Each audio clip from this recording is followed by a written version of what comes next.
Moi je connais les pensées que je forme à votre égard, dit l'Éternel, pensées de paix et non de mal, pour vous donner un avenir et une espérance. Jérémie 29, 11. Les souvenirs de mon enfance sont contrastés. Ma mère aimait ses enfants et mon père, à cause de l'alcool, perdait peu à peu le contrôle de sa vie et de sa famille. Je me revois enfant marcher le long du trottoir, ne fixant que mes pieds remplis d'angoisse à l'idée de rentrer à la maison. Pourquoi cela n'arrive qu'à moi? Personne pour répondre à mes questions. Un 15 ans, ce jeune Patrick, qu'on appellera aujourd'hui Patrick, part vivre en Espagne chez des cousins. Il grandit jusque-là sans avoir vraiment eu connaissance du bien et du mal. Il n'avait comme repère que sa mère qui l'avait protégé et son grand frère respecté dans son quartier.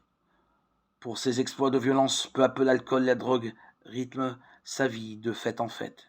Il se lève vers midi et paraissent dans l'ambiance de la drogue et de la musique jusqu'à 4 ou 5 heures du matin. Sa vie, pour ce jeune homme, est vide. Un jour, il reçoit une lettre de son frère aîné. Il écrit qu'il a été touché par Jésus, que sa vie a changé. Il a joint à sa lettre un évangile de Jean. Il dit qu'il ne lisait jamais. Il prit l'évangile et le lit en 4 jours. Le choc est alors immédiat. L'amour de Dieu le saisit. Il décide de revenir en France, retrouver son frère et l'accompagne aux assemblées.